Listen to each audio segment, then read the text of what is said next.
Hi, everyone. Hi. Welcome back. Appreciate you being here. Thank you.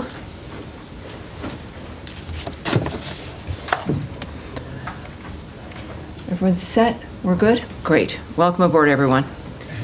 Thank you again for being here. For generations, the Middle East has been dealing with the world's largest state sponsor of terrorism, with the attack on Israel on October 7th by Hamas, reminding us of what's at stake. Due to the wisdom of the American people, President Trump's election to a second term has offered the world a chance to see an American leader committed to solving many of the world's existential threats with determination.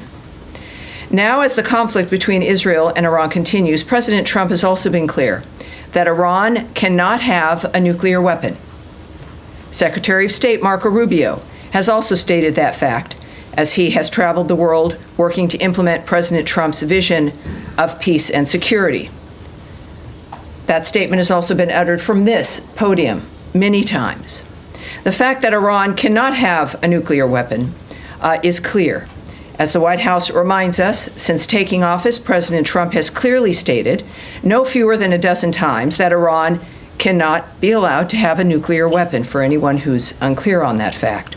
President Trump has made the same pledge no fewer than 40 times before taking office, even as far back as 2011. One of the highest priorities of the Trump administration is the safety and security of the American people. To that end, the Department of State has established the Middle East Task Force to help coordinate support for U.S. citizens, our U.S. diplomatic missions, and personnel and diplomatic engagement. The task force is operating 24 hours a day. Over the past week, to help keep U.S. citizens informed, we have issued more than 30 security alerts to countries in the region and updated the travel advisories for Iraq and Israel. We remind U.S. citizens not to travel to Israel or Iraq and not to travel to Iran under any circumstances. We continue to monitor the complex and rapidly evolving situation on the ground as we continue to assess and address the needs of U.S. citizens. We urge all U.S. citizens to regularly visit travel.state.gov for the latest travel advisories and security updates, and to enroll in the Smart Traveler Enrollment Program, also known as STEP, to receive timely alerts and guidance from the State Department. For Americans needing assistance, and there we have a bit of the website there for you, call +1 202 501 4444. That number again is +1 202 501 4444. If you're on that website, you can also click on that red box. It will take you to a page where you can search for the embassy of your interest, where you are, where you would like to connect to be able to get help from the embassy in the country where you are. And of course, the number's there as well for your closest U.S. embassy. I also want to add a couple other things here as we're dealing with this. It is certainly a rapidly evolving dynamic, but to conclude the topper here today, I want to recognize the State Department and other U.S. government teams around the world working under threat on behalf of the American people, particularly those in Israel and Ukraine, who spent another night sheltering in bunkers as they came under attack. Our priority is the safety of Americans overseas and here at home. It is the priority of Secretary Marco Rubio. It is the priority of everyone who works in this building, and the thousands of American citizens who work anonymously and whom you will never see, who are working in embassies and consulates around the world and working with those local nations to be there for American citizens and to help facilitate American diplomacy. Our priority is the safety of Americans, yes, here at home, but also overseas. We thank all of those working on behalf of the American people, all of you watching from home and from around the world. We thank you, and for everyone around the nation, we know and honor your work as we begin another briefing here, ready to take your questions. All right. Yes, sir. Yes, hi, Tammy, thanks. Thanks for that. Could you give us some more details on this task force, how it's going to work, and specifically if it's going to help Americans potentially leave the region, be repatriated, or depending on the countries that they're in, and any more details you can give on that? Right. I won't be giving you, just as a reminder of how today is a little bit of a different day for the briefing. There is always things that I can't say to you. And yet we have a long back and forth. Sometimes we have a little bit of a debate. I won't engage in that today. My responses will be perhaps a bit quicker than usual, and I'll be moving around more quickly to reach as many of you as I can. There will be less than I can answer for you because of the circumstances that we're dealing with around the world. So it is, just want you to know, it's not personal. But we're working on certain things like the task force as an example. The task force is a group of people who are working, taking the calls of people, of American citizens around the world, making sure that they get connected with what they may need in that region. I won't go into the details of all that the task forces do, of course, but it's about information, making sure people here at the State Department and people that we get the information we need, but also people around the world, American citizens, get directed to the information that they may need as well. So I'll leave it at that, but this is something that the State Department does when there's a situation that requires it, and this is one of those times. Tammy, I'm sorry. Could I just ask Sure, about the Matt. phone Sure, number? of course. The phone number that you get, if you call that number, which I can do right now, who do you get? You get an individual who is Task force, or no, you don't get the task force. That phone number is a general phone number. The task force is busy, but it is a separate unit that is established to take the calls to assist American citizens who call to the embassies. Particularly, you're going to be referred to embassies who can help you get what it is you need. So good question. Thank you, sir. All right. Yes, Andrea. Just a quick question. There's some specific consular needs. One in particular that I'm aware of, and there may be more than one, is an American citizen in Iran, where there is no embassy, no consulate. Mm-hmm. Would that be the Swiss protectorate? Would there be other options? Is consular affairs give any advice as to what to do about Americans right now stuck in? I can't speak to any advice or information regarding individuals in Iran at this point. And what about American Israelis or Israeli Americans either wanting to come out or wanting to get back home? LL, I believe, has resumed flights in some small measure for people who, some people have kids in Israel and they were visiting the States. And they're American citizens. Is there anything that they can do? Where should they call this number? Well, obviously, if you know, and we encourage every American when you travel, is to contact your local embassy or consulate, let them know you're there, make sure you know where they are, have those numbers, and that's what I would recommend, no matter where you're traveling, but certainly in the Middle East, is know where those entities are, know where the embassy is. So if you're in Israel, obviously it's Tel Aviv or it's Jerusalem. Are they open? Well, they will answer their phone. So there's contacts that can happen in the midst of all of this. And of course, I think that's the advice for wherever you are.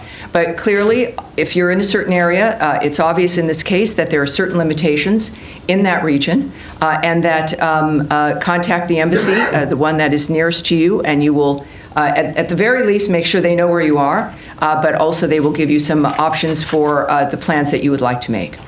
Yes, Humaira. Tammy, I understand your limitations, but I have to ask this. I know you do. It's your job, and I appreciate that. I'm here to take questions, not necessarily always answer them. Yeah, last night ma'am. President Trump said he wants a real end, not a ceasefire. So does the United States support or pursue regime change in Iran, or are we just talking about dismantling Iran's nuclear enrichment? And would that include the United States helping Israel strike Fordo? Well, I'm certainly not going to characterize what President Trump says or tweets, for that matter. He doesn't need characterizing. He's one of the most transparent, one of the most clear individuals that we've known. I think that we can take his word for his word, but I'm not going to speculate on, in a larger sense, what that would mean, That is up to the president. He is the singular guiding hand about what will be occurring from this point forward, as he has been. And I think that dynamic is pretty clear. He says he wants an end, as he has said about every conflict that he has, as a peacemaker, worked to stop peacefully through diplomacy. That has been his commitment. And he wants these things, as he said about a number of situations, not for a month or 6 months, but durable ends to this nature of forever wars.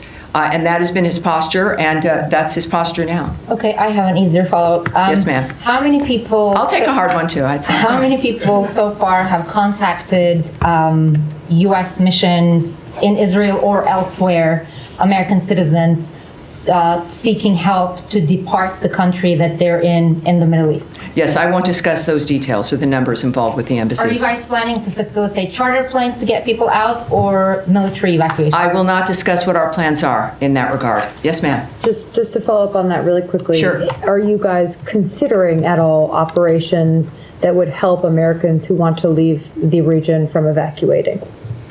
I know that our commitment is to the safety and security of Americans around the world. All right? Yes, sir. Yes, sir. Go ahead. Tammy, would the U.S. government like to see a regime change in Iran?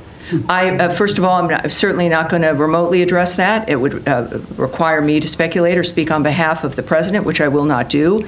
What we've seen, though, is clear, is months and repeated statements that all he wants is a peaceful world. His activity and the nature of the actions that the United States has taken, and his special envoys have been rooted in one thing, which is negotiations, looking for diplomatic solutions to generational problems that he wants solved diplomatically. That has been his constant posture, and there has been nothing that has changed in what he wishes for, what he would hope to accomplish, and so, of course, that's not something I'm going to address. Is the U.S. government and the Israeli government on the same page when it comes to the intelligence about Iran's nuclear weapons program? That is a question for the White House and perhaps the NSC. That's not something I can answer here. Nadia. Thank you, Tammy. The president said he wants to see Iran offers unconditional surrender. I'm not going to ask you to comment on the president's statement, but I'm going to ask you if the secretary is involved in any kind of diplomatic missions with his allies, with the Germans, with the French, trying to offer something to the Iranians as a way out. Well, I, again, would not speak on the details of any diplomatic conversations if they occurred, between whom, what those details would be. We know, of course, the Secretary and the President were at the G7. Their constant work from the moment they came to office has been and certainly Secretary Rubio, was to open up conversations and to lead the world through diplomacy to make a difference. But that's the only thing that would guide me when it comes to the nature of the decisions they're making at this point. Yes, ma'am. Without getting into the details of the conversations, is the door to diplomacy with Iran on its nuclear program still open from the U.S. perspective? That would be a decision made by President Trump. Have you heard from the Iranians signaling interest in continuing discussions? That is not something that I can speak to.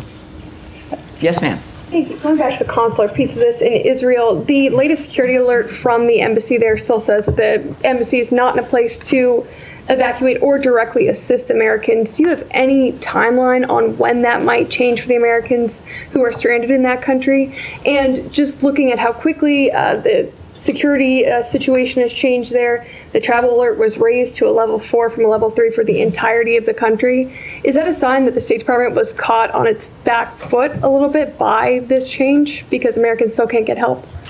I can say the answer to that last question is no. We are working 24/7 to ensure the safety and the security of Americans around the world. I can say that the Department of State is always planning for contingencies to assist private U.S. citizens' departure from crisis areas, and we will alert the U.S. citizenry community if there is and when there is additional information to share regarding their options during any crisis, but certainly this one as well. When it comes to how quickly people can expect a dynamic.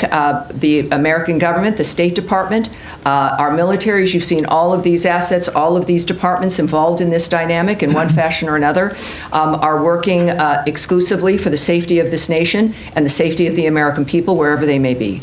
Yes, sir. Thank you, Tammy. At the top, you said that you're advising U.S. citizens not to travel to Israel or Iraq or Iran under any circumstances. Do you have any more general guidance for Americans in the Middle East, more broadly as a region? Are there other countries that you're advocating people depart from? Well, at our website, we have our travel alerts. We also have moved them on our State Department Twitter, our social media accounts.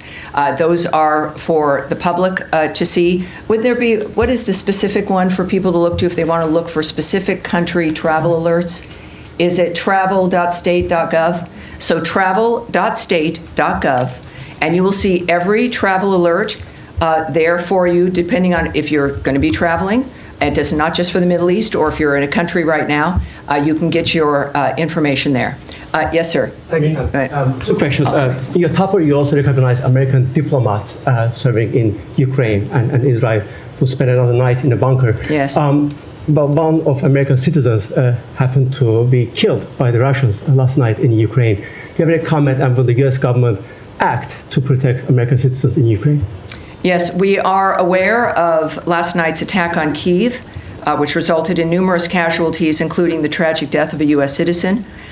We condemn those strikes and extend our deepest condolences to the victims and to the families of all those affected. The president, in the recent past, has made his thoughts clear about striking the civilian areas in that regard. And just to reiterate again, which is at the thread throughout all of the work that we do, is the department has no higher priority than the safety and security of U.S. citizens abroad, and we can confirm the death of a U.S. citizen in Ukraine, and we stand ready to provide all possible consular assistance. And out of respect to the family during this obviously horrible time, we have no further details to offer in that regard. And second topic, in light of Israel-Iran tension, some of our colleagues from VOA Persian service were called back reportedly. How much do the events of past few days signify the role of VOA and other outlets to counter these narratives from U.S. enemies? Yes, I'm not going to go into the details of what we're doing when it comes to communications into that region or into specific countries. Yes, sir. Thank you, Tammy. Two Iran-related topics. Number one, the administration kind of kept this conflict between Israel and Iran at arm's length over the first few days. And now, since last night and especially into today, we're hearing the president say, we more. We have control over the skies. We know where the supreme leader is. He's kind of taking more ownership of the situation directly. Is that feeling trickling down to this building as well? Is there more of an ownership of the situation in the State Department as well? Well, I again can't characterize the feelings of the President of the United States. We know that he is our lead. We know that he is the guiding hand. We know that he is one of a few who know all the details, and he is clearly has a mission and an agenda that has involved diplomacy and changing the world for the better for people. In the meantime, of course, things change. Our experiences change. He's making comments that are a reflection of what what matters to him, and of course, what matters to the president matters to the State Department and every other department. I think that it is fair to say that his leadership and his re-election to the second term was because people here in the United States were tired of the status quo, and what the world has seen is a peacemaker and someone who can make a difference, and that's what they're looking forward to. Final question. Can I get in one more? One more. There's no special envoy for Iran. Several key locations in the Middle East don't have a confirmed ambassador. We speak often about the day after situation in Gaza. What about the day after situation in Iran? Is the State Department ready for it? Well, the State Department and the Trump administration, while you may not see things immediately, just because it's not maybe in the news or you're not present for things that occur, doesn't mean they're not occurring. I would remind everyone that the State Department, as I've found out, is sort of like the military. It's 24/7. It is not something that is a basic 8 to 5 dynamic. And it's because people are working around the world constantly. It is literally their mission. Personally, their work is what they do and are committed to. So while you may see a certain thing in a static framework, it doesn't mean that we have not worked on that or are not working on that or that things will begin to happen. So it's just a reminder that it's not about the day after. We are working before, during, and after. It is the anticipation of people with history and an experience when it comes to the history, not just of a building and of a department of the United States, but the history of people working on diplomatic issues throughout the world. And they work for this department. They are committed to those issues, and that is what makes the State Department so effective, in addition to the leadership that is afforded by Marco Rubio, as guided by Donald Trump. Yes, sir, you've been waiting. Tammy, the NATO Summit is in The Hague next week. Yes. President Trump and Secretary Rubio came back early from the G7 summit because of the nature of what's going on in the Middle East. If this situation is still unfolding next week, should we expect some kind of changes to the delegation, changes to travel? Should we be anticipating that if the situation is still ongoing? You know, I can't tell you if anything will change. I know it has not so far. But as we have experienced from day to day or even sometimes hour to hour, things do change. This is a very dynamic event. We've all had our special situations that we're interested in, and we all want diplomacy to work, and we've been cheering on summits and ceasefire discussions, et cetera. But this is something that is moving, as things tend to, very rapidly. So I would say that anything is possible. But at this point in time, that is still certainly on the books. But that's going to be obviously that's a presidential trip. That's going to be up to the White House. And I'm sure will be affected by their decision making based on what they see. Yes, sir. Thanks, Tammy. 2 questions, please. First of all, can you tell me, sir?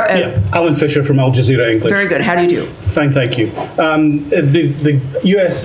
intelligence assessment on March 26 was that Iran was not working towards a nuclear bomb. What's changed? That the U.S. position seems to be that it was very close. Well, again, I can't speak to intelligence assessments, what may or may not have changed, or to the fact that it is President Trump and his team who are seeing things that matter when it comes to the decision making, and I think that that's what's happened here.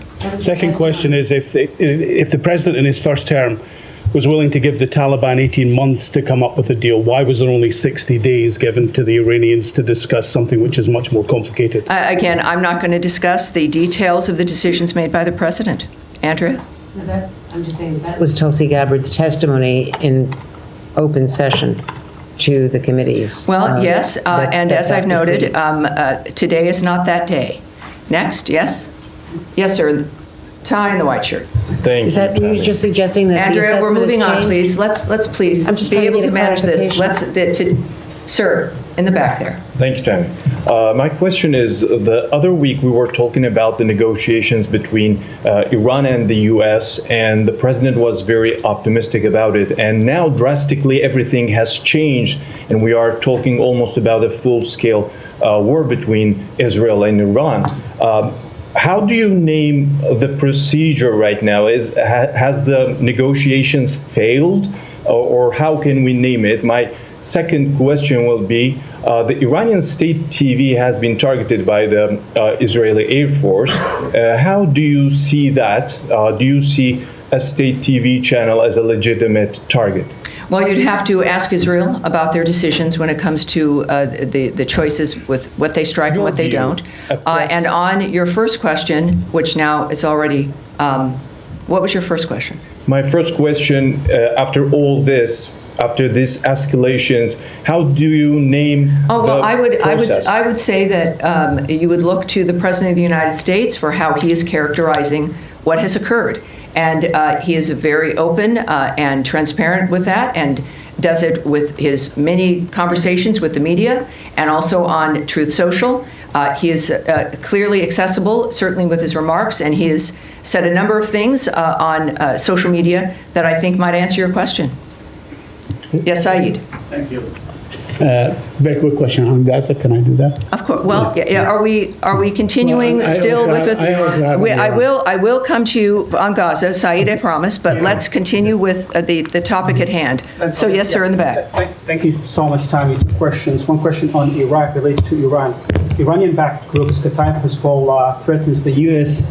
against interfering in the Israel-Iran conflict, which they said any American intervention in the conflict would prompt the group to target the U.S. interests across the region. Have you reached to the Iraqi government, and what's your message to these groups? And the second question, what's the State Department's assessment of diplomacy? Have you put diplomacy on a side, or you still believe that diplomacy can work with Iran? Well, again, I'm not going to comment on the nature of how the White House or the President or the DOD will respond to certain remarks or demands made by someone. So you'll have to ask the DOD regarding their reaction in that regard. I would also, though, I know that the President's Truth Social, he's made it very clear, even I think today, and I think I've got that right here. This is, again, one of the things we've learned about President Trump is that when he tweets, when he speaks, the world watches, and it's the most clear framework that we can learn of his approach. He has, I don't know if I can get to the exact one, but he has made it very clear that, oh yes, here we go. He has noted that we don't want missiles shot at civilians or American soldiers, or our patience is wearing thin. Thank you for your attention to this matter. He is making it clear, I think, here regarding certain choices on the ground that are being made, and that what we've asked for regularly is, and what he has made clear is that we were not a part of the initiation of this, certainly. We're not a part of Israel's attacks on Iran. That I think was stated very clearly by both Secretary Rubio and the President. And that's important for them, for people to know. And in this case, of course, the President has made it clear that if Americans are hurt, or in this case, a missile shot at civilians or American soldiers, that there would be a repercussion. I think that would not be surprising. All right, we'll go back. More on Iran. We'll close with you, sir. Thank you so much. Could you tell us about the role of partner countries in mediation efforts with Iran, like Mohammed bin Salman of Saudi Arabia, Qatar, and UAE? President Trump recently concluded successful trip to the Middle East. So what can you tell us about the role of these partner countries? It's clearly he went with a goal in mind. He makes deals. He's the best deal maker in the world. These partners in the Middle East that we have, they understand clearly our intentions and what our goals are. Thankfully, again, to the approach and the style of President Trump. So it's, I think that when it comes to, again, the best person who could explain his feelings and thoughts about what's accomplished on any issue is the President himself. So I'd refer you back to what he writes and what he is posting on, I think, a very regular basis, which is helpful to people like me, and I think to the world at large as well. Despite Israel's concerns, can I one more? Despite Israel concerns, President Trump is still trying to negotiate with Iran for a nuclear deal, showing that his priority is peace in the region. President Trump has once again recently offered to mediate on Kashmir, but the Modi government says that they don't need Trump's help. Does President Trump need Modi permission to bring peace in South Asia by resolving the Kashmir issue? Well, yes, this is every country, as President Trump has stated, is a right to define its own future. He offers his help, and it's up to whoever he's offering it to whether or not they'll accept it. We live in a fascinating, exciting time where we've got a man who can make the difference, and he's generous about making that difference. He could have chosen to have this term be about anything other than peace and making America great again. But he's stuck with that. He's committed to that. It is part of his overall commitment to the country. So I would not speak to the nature of another country's decision-making. That's up to them. But I think all of us are grateful that we have a president who's willing to help and wants to help. Now, you have one more in Iran, and then we'll go to Saeed. Can you confirm a report that the former Iranian President Mahmoud Ahmadinejad has been killed in Tehran? I can't confirm that or report on that or discuss it. All right, thank you. Saeed. Thank you. Very quick question on Yes, Gaza. sir. In the last 48 hours or the last 3 days, dozens of Palestinians have been killed at the aid centers and so on. With everybody focused on Iran, this situation still garner some interest or attention from this building or from the United States of America? And are you urging the Israelis to hold off whatever the amount of firepower they're firing at these aid seekers? Well, we of course are always saddened to hear reports about any mass casualty situation or shootings. I don't know who isn't, no matter what the dynamic. The IDF has said a particular incident is under review, and that is helpful, and we'll see what their review comes up with. In the meantime, I think it is important also when it comes to the nature of the efforts to get aid and food to the Gazans. We now know, can report that the Gaza Humanitarian Foundation now is working at 4 distribution sites and has distributed nearly 26 million meals to date. So it is, again, a conversation about whether or not the State Department cares. Every day there's a demonstration. And when we think about the State Department, it's people. It's people who've committed their lives to a diplomatic life, to a life of foreign service, to a political life, to try to make the difference for the world. So we see that manifesting here. And as we also know with today's events and today's conversations, there's a reason why we need people like President Trump and the American commitment to peace abroad. All right? Yes, go ahead. Yeah, it's been reported over the weekend that the President yes. Would expand the travel ban to 36 other countries. A lot of them, from what I understand, are in Africa. There's already 19 countries that are affected by the travel ban to a different extent. Can you share any details, elements you have on this plan? I'm going to speak a little bit about it, not into the detail of what, about the decision-making or the process in that regard, but we are, of course, committed to protecting our nation's citizens by upholding the highest standards of national security and public safety through our visa process in particular, as laid out in President Trump's Executive Order 14161, protecting the United States from foreign terrorists and other national security and public safety threats. The visa adjudication process has got to ensure that U.S.-bound foreign travelers do not pose a threat to the national security and public safety of the United States. That is, I think, a very low bar, and is a bar that every nation should be able to adopt.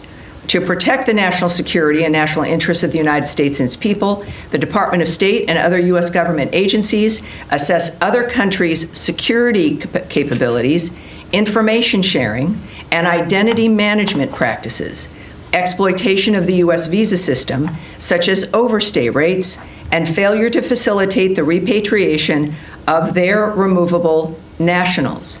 So, noting where a country, perhaps as you did, is located, the geo position, the actual location of a country, is not a factor, or what continent that country is on. These are about very specific aspects about whether or not the United States feels it can trust the information we rely on those countries for to determine whether or not they'll get a visa. We don't, we rely on the vetting and the presentation of information from other nations in order to say, yes, you can, or you can't come. In this particular instance, I think that it's clear as we're looking at providing a period of time, countries being told if they don't get to that point where we can trust them, and they've got to change the system, update it, do whatever they need to do to convince us that we can trust the process and the information they have. So that is the goal of this. The Secretary will have the discretion to determine whether or not someone is on that list, as we then also continuously vet the nature of what's happening within these conversations. And the goal is so that we can all move forward, so that people can come to the country. And that's our goal. All right. Yes, sir. Yeah, but I don't know why you're so far in the back, Michelle, but I'm sorry. with NPR, yes. Yes. Just following up on that, there was a deadline given for these 36 countries tomorrow to come up with their action plan. I wonder if you've heard back from any of them yet? That's incorrect. I can just tell you that that's not correct. The fact is that they will have a considerable amount of time to rectify whatever the situation is that the State Department has determined is affecting the nature of our trust in how we issue a visa. All right? Yes, and we'll take... Yes, sir, with the beard there? Yes. Thank you. Has the United States... Can you tell me your name, sir, and your outlet? Mustafa Abdo, Shafaq News. Okay, welcome aboard. Thank you. Has the United States received any official request from Baghdad to help prevent Israeli overflights in Iraqi airspace? And what is Washington's response to such a request? Again, you would need to speak to the Department of Defense and the White House regarding that. I won't speak to the details of conversations, certainly about anything of that matter involving any country. And I think that will be it for today. As we return, thank you all for your patience, and I expect to see you again later in the week. Thank you very much, everyone. Thank you. Thank you. Appreciate it.